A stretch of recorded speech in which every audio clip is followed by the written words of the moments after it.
I'm in downtown Columbia, almost, speaking with my good friend John Nelson, former curator of the Herbarium at the University of South Carolina. What a special place, and I didn't even know it was here. I know it's here, and it's a wonderful place called the W. Gordon Belser Arboretum, not Herbarium, and it is part of the Department of Biological Sciences at USC.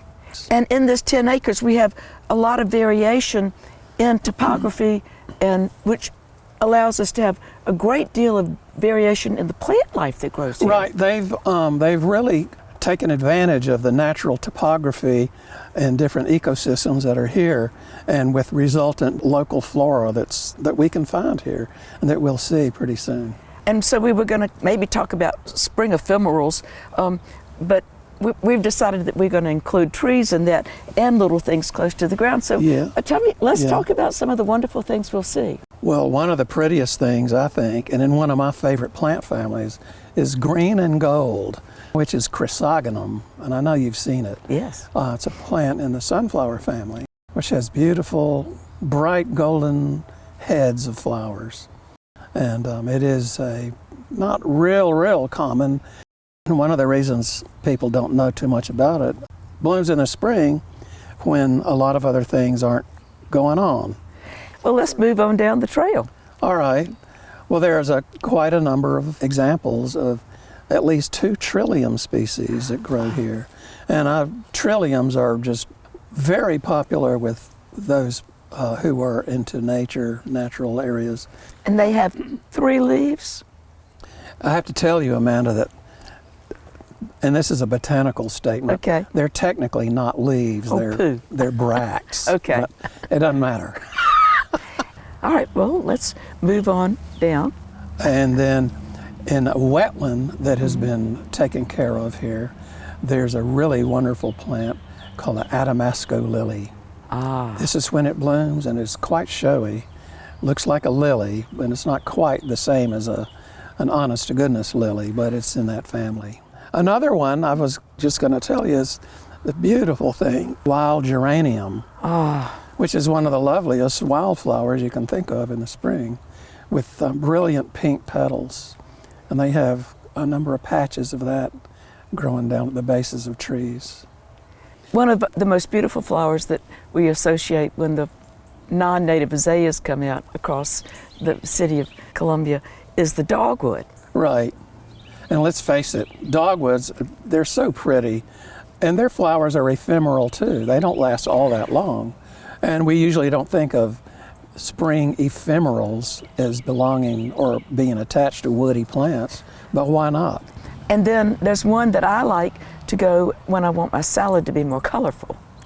And I bet that's your redbud. And I don't know why they call it redbud, because it's pink. Well, and sometimes they're even white. But this is a plant that's in the bean family.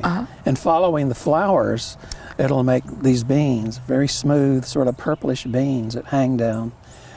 And it's just what a treat to look at. One other thing about redbud, and not a lot of people know this.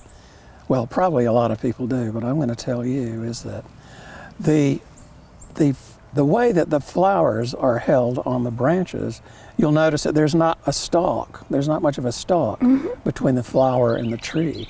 This is sort of a tropical system going on. Not that our species is tropical, but it's sort of an unusual way for woody plants to hold their flowers. Okay. And for people like me who love sticks, but not straight sticks, redbuds are fun because I think at every node they take a little zigzag.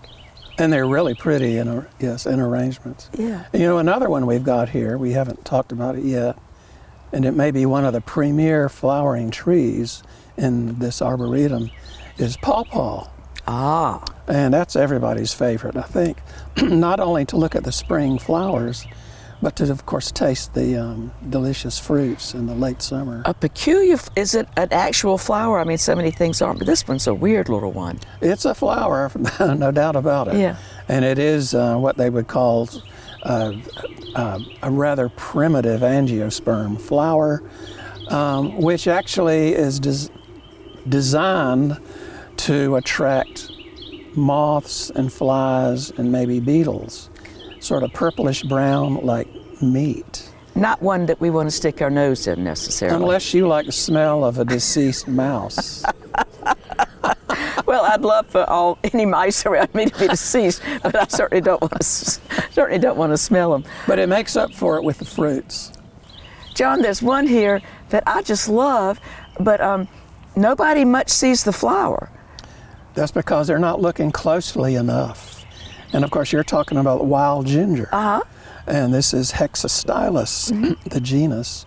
And we have several species of Hexastylus, but this one is sometimes called little pigs, in addition to being called wild ginger.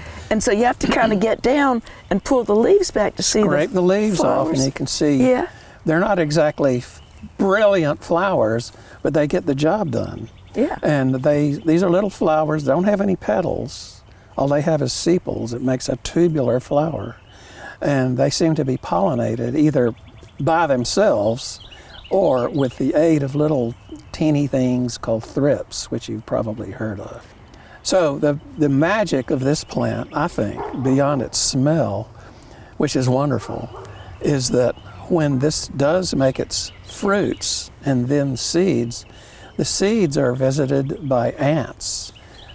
Ants, local ants, native ants, find these seeds irresistible because there's a little piece of tissue attached to each seed that the ants can't resist. So they carry the seeds away to eat them up later, and they all bury them in the same place near the ant colony. John, this is a lot to keep up with, and they have a small staff. If people want to volunteer here, what would be the best way to do that? Well, I would think they could study the website, for one thing, and then get in touch with the director, who is Dr. Trey Franklin. Okay. And he's a really good guy, and I used to rub elbows with him all the time in the department when I was working there. Well, I just think what a hidden treasure, but it is open to the public. Again, check the website and find out when that is. And if you want to volunteer, there are probably myriad days when you can come and help them keep up with this glorious place, almost in the middle of Columbia. It really is a special place.